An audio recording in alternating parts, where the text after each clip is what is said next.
Hi people, it's me, Anja. My pronouns are she and her, and welcome back to my channel for part 9 of my favorite books with transgender main characters, because I think it's incredibly important to normalize transgender representation. So here we go. The first book on this list is called Hell Followed With Us, which, fun fact, is one of Vivian Wilson's favorite books, which frankly makes sense given the synopsis, which is, this book is a YA contemporary horror dystopian following a transgender main character who's on the run from the cult that raised him. And if you didn't know, Vivian Wilson is the transgender daughter of Elon Musk, who is the world's first trillionaire. Why do we need one of those?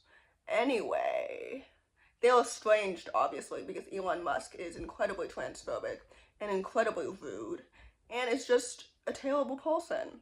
But anyway, I love Vivian Wilson, obviously. I think she's an icon. And the fact that she said that this is one of her favorite books makes so much sense. And frankly, I agree. This book is so good, and I think it's so excellent.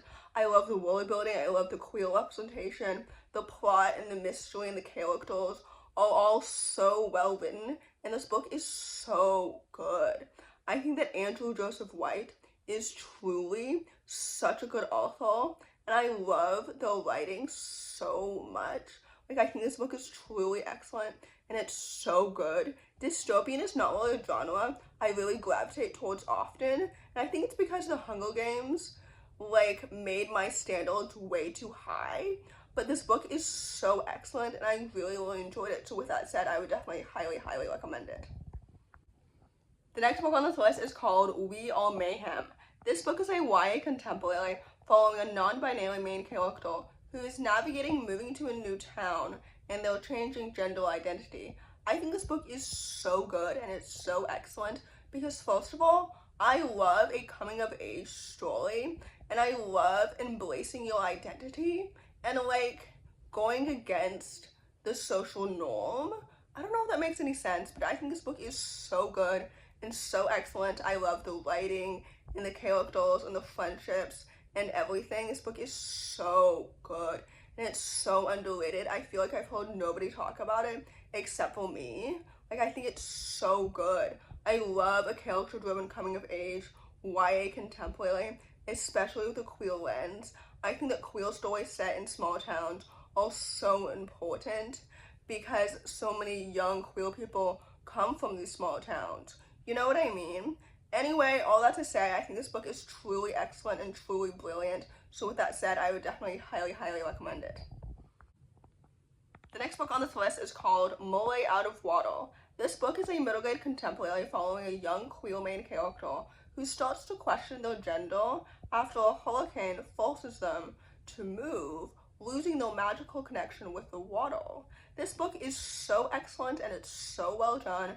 First of all, this book is written in verse, if I'm not mistaken, and the writing style is so lyrical and so pretty. I'm so excited to read the author's next book. I haven't really been able to find it anywhere, honestly, but I hope to read it soon because I think this book is so excellent and so well done. The writing is so poetic, no pun intended.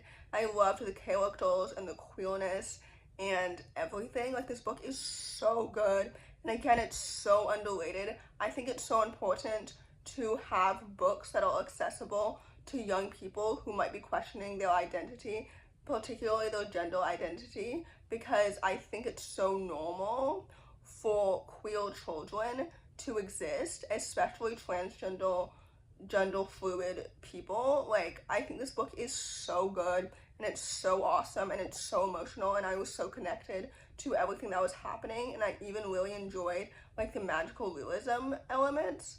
Anyway, I think this book is excellent, and with that said, I would definitely highly, highly recommend it. The next book on this list is called Upstaged. This book is a middle-grade contemporary graphic novel following a young, non-binary main character whose last summer at theater camp doesn't go quite the way that they expect. I think this book is so awesome and so well done. Like I mentioned earlier, I love reading character-driven contemporary stories, especially in a queer lens, because again, I think it's so important and so relatable for so many young people out there. And I also love a good solid summer camp setting because there's less like authority and parents and expectations and pressure, and these children have more freedom and independence to like figure out who they are. I don't know if that makes any sense. Maybe I just like summer camp settings because I loved The Parent Trap as a child. Anyway, I actually haven't seen that movie in like 10 years, and maybe I should rewatch it soon. Anyway, all that to say, I loved the theater setting. I loved the world building. The illustrations are so vivid and so stunning. I love the story and the characters and the queer representation and everything. Like, I think this book is so good, and it's so wholesome, and it's so happy, and I love books that really focus on queer joy. So anyway, with that said, I would definitely highly recommend it. The next book on this list is called Glitch Girl. This book is a middle-grade contemporary that follows a young transgender main character who is navigating their relationship with their gender as well as with neurodivergence, because I believe she identifies as a transgender girl and she has ADHD. I think this book is quite good. I will say though, before I really start, that this book takes place over the course of 2 years, and it's also quite a heavier book because it also deals with transphobia and abuse. But I think this book is really good. Unfortunately, many transgender people and queer people in general might really find this book relatable, which I think is really sad, because frankly, I think that as a parent, if you're not prepared to have a queer child, maybe you shouldn't have a child at all.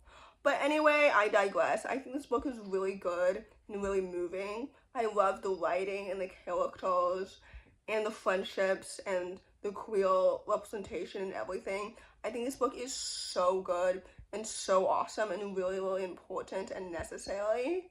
But I also think that it's heavier and it's not as lighthearted as many of the other books on this list.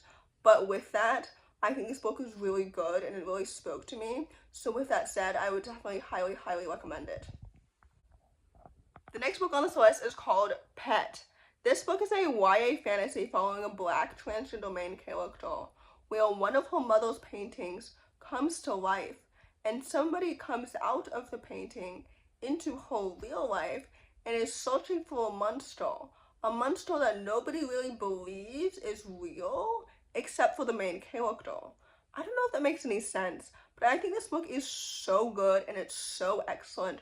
First of all, the world building is so gripping, so stunning, so meticulous, so well done.